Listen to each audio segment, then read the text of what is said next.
Welcome students, we are learning about advance scripting. Last video में हमने देखा कैसे हम लॉजिकल एक्सप्रेशन मीन्स इफ़ का यूज़ कैसे कर सकते हैं। If then fi, if then else, elif fi, ऐसे कंडीशन का यूज़ कैसे कर सकते हैं हमने लास्ट स्क्रिप्ट में देखा। अब हम देखेंगे कैसे हम रिपीटेटिव टास्क का कैसे यूज़ कर सकते हैं। सो cleaning of disk space is a normal operation that the administrator needs to perform. Let us write a simple script that assists the administrator in finding zero size file and delete it.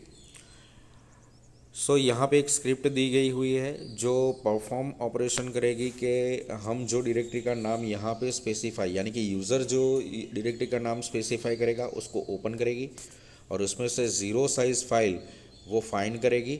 और जैसे जैसे उसको zero size file उसको मिलेगी ऐसे ऐसे उसको delete भी साथ में उसको डिलीट भी करेगा।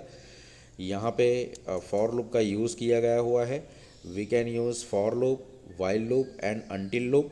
यहाँ पे पहले echo dash n enter directory name, directory का नेम यहाँ पे यूज़र जो एंटर करेगा उसको डी नेम वेरिएबल रीड करेगा। यहाँ पे उसके बाद चेक करेगा if not dash D dollar D name, यानी कि यहाँ पर जो डायरेक्टरी नेम यूज़र के थ्रू दिया गया हुआ है वो अगर उस नाम की डायरेक्टरी नहीं है तो ये कंडीशन ट्रू होगी। और कंडीशन अगर ट्रू होगी तो directory D name does not exist ऐसा मैसेज, यानी कि ये वो डायरेक्टरी नहीं है ऐसा मैसेज यहाँ पे डिस्प्ले होगा। अगर ये यहाँ पे कंडीशन ट्रू होती है, फॉल्स होती है, यानी कि फॉल्स कब होगी कि जो यूज़र ने डायरेक्टरी का नेम दिया हुआ है वो नेम की डायरेक्टरी अगर है तो यहाँ पे एल्स पार्ट में दिया गया हुआ है counter is equal to zero, यानी कि एक वेरिएबल डिफाइन किया गया हुआ है काउंटर नाम का, उसकी वैल्यू है बाय डिफ़ॉल्ट ज़ीरो यहाँ पे स्पेसिफाई की गई हुई है। यहाँ पे फॉर लूप का यूज़ किया गया हुआ है for I. So I is a variable in I variable में क्या होगा तो फाइंड कमांड है। याद रखिएगा हमने लास्ट 6 चैप्टर में हमने देखा था फाइंड इज़ अ कमांड कि जो फाइल और डायरेक्टरी को फाइंड करता है।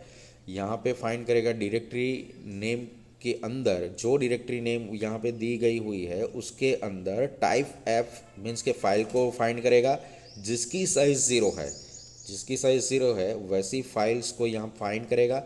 अगर मिलती है तो वो देगा आई वेरिएबल को।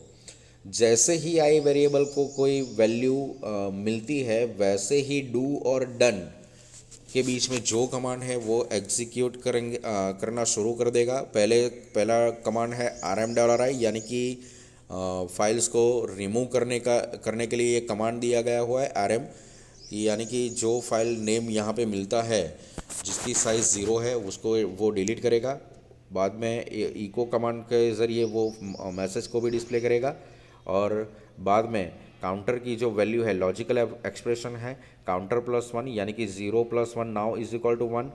और दूसरी फाइल अगर मिलती है तो दूसरी फाइल को भी वो डिलीट करेगा और अभी वो काउंटर की वैल्यू हो जाएगी दो। अगर अब तीसरी बार कोई फाइल नहीं मिलती है यानी कि आई के अंदर कोई वैल्यू अगर नहीं मिलती है तो यहाँ पे लूप क्लोज होगा। और लूप क्लोज होने के बाद यहाँ पे एक और कंडीशन दी गई हुई है if counter greater than zero, यानी कि अब काउंटर वेरिएबल में ग्रेटर दैन ज़ीरो वैल्यू है, यानी कि काउंटर वेरिएबल में दो फाइल डिलीट करने के बाद दो वैल्यू है। So it is greater than zero. अगर ये कंडीशन ट्रू होती है तो हमें काउंटर ज़ीरो साइज़ यानी कि to zero size file have been delete ऐसा मैसेज डिस्प्ले करेगा। अगर नहीं है यानी कि अगर कोई फाइल ज़ीरो साइज़ की नहीं मिलती है तो काउंटर की वैल्यू ज़ीरो ही रहेगी और उसका एल्स पार्ट जो है वो एल्स पार्ट जनरेट हो गया यहाँ पे no zero size file present in directory. So ऐसा हम फॉर लूप के ज़रिए कर सकते हैं। आप देख सकते हैं यहाँ पर उसका आउटपुट दिया गया हुआ है एस एच या बाश कमांड का यूज़ करके हम अगर इस स्क्रिप्ट को रन करेंगे तो ये ऐसा आउटपुट हमें दिखाएगा। यहाँ पर एक और स्क्रिप्ट दी गई हुई है जो फॉर लूप की ही है, जिसमें फाइल्स का बैकअप यहाँ पे होगा। डायरेक्टरी करंट डेट की एक डायरेक्टरी यहाँ पे क्रिएट होगी बैकअप करके, और उसमें से जो भी एक्सटेंशन वाली फाइल हमें बैकअप लेनी है उसका एक्सटेंशन पूछा जाएगा, और वन बाय वन उसको उस डायरेक्टरी में कॉपी कर दिया जाएगा। कॉपी करने के बाद यहाँ पे उस डायरेक्टरी को tar डॉट डैश cz याद रखिएगा, tar कमांड के ज़रिए हम किसी भी डायरेक्टरी या किसी भी फाइल को हम कंप्रेस कर सकते हैं। यहाँ पे कंप्रेस होगी वो डायरेक्टरी, और कंप्रेस होने के बाद यहाँ पे उस जो मेन डायरेक्टरी है वो मेन डायरेक्टरी को यहाँ पे डिलीट करेगा, और हमें बाद में मैसेज भी डिस्प्ले करके बताएगा कि जो आपने एक्सटेंशन दिया हुआ है उस फाइल को जो हम जिप करके जो डायरेक्टरी का नाम होगा करंट डायरेक्टरी का उसमें सक्सेसफुली बैकअप लिया गया हुआ है।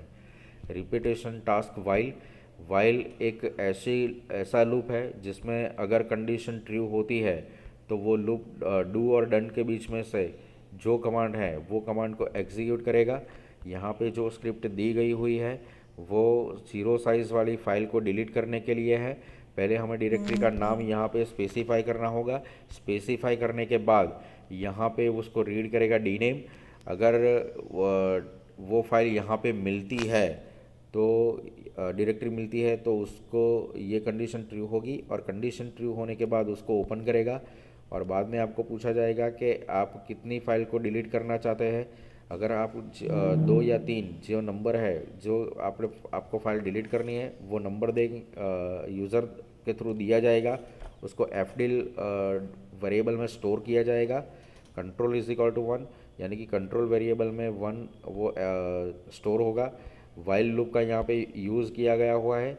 वाइल कंट्रोल लेस देन और इक्वल टू fdil, यानी कि यहाँ पे कंडीशन अगर ट्रू होती है तो डू और डन के बीच में जो भी कमांड है वो यहाँ पे एग्जीक्यूट होंगे।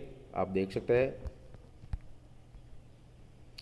रिपीटेशन टास्क जो अनटिल है वो वाइल के बिल्कुल विपरीत का काम करेगा, क्योंकि वाइल जो लूप है वो लूप कंडीशन जब तक ट्रू है तब भी वो डू और डन के बीच में से बीच के कमांड वो एग्जीक्यूट करेगा। लेकिन अनटिल लूप जो है, अनटिल लूप हमारा कंडीशन अगर फॉल्स है तब तक वो डू और डन के बीच में कमांड जो है वो एग्जीक्यूट करेगा। आप देख सकते हैं choice is equal to y, यानी कि चॉइस नाम के वेरिएबल में वाई स्टोर किया गया हुआ है। Until choice is equal to n, जब तक चॉइस वेरिएबल में एन है तब तक यहाँ पे डू और डन के बीच में कमांड जो है वो एग्जीक्यूट करेगा।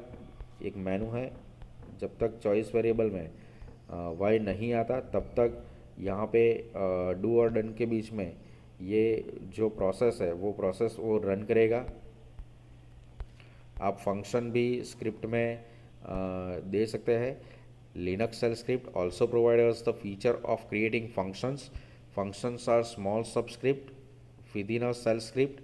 They are used make the scripting more modular. Using function, we can improve the overall readability of the script. The function used in shell script do not return a value; they return a status code. Let us see one script that assists the user in finding out how many files were created on current date or when a particular file was last modified. उसके लिए एक function create किया गया हुआ है file today. एक function है, जैसे ही हम सी लैंग्वेज में या ऐसे ही हायर लेवल लैंग्वेज में फंक्शंस क्रिएट कर सकते हैं, वैसे ही हम स्क्रिप्टिंग के ज़रिए सेल स्क्रिप्टिंग के ज़रिए भी हम यहाँ पे जो फंक्शंस है वो फंक्शंस हम क्रिएट कर सकते हैं। So in this chapter we have seen how a shell script can be used for several tasks of system administration. We show how decision making and looping construct can be used in shell script. We also saw how we can write a shell script in the form of function. The shell script does offer the facility to combine the power of various inbuilt commands. This makes it almost equivalent to a higher level programming language.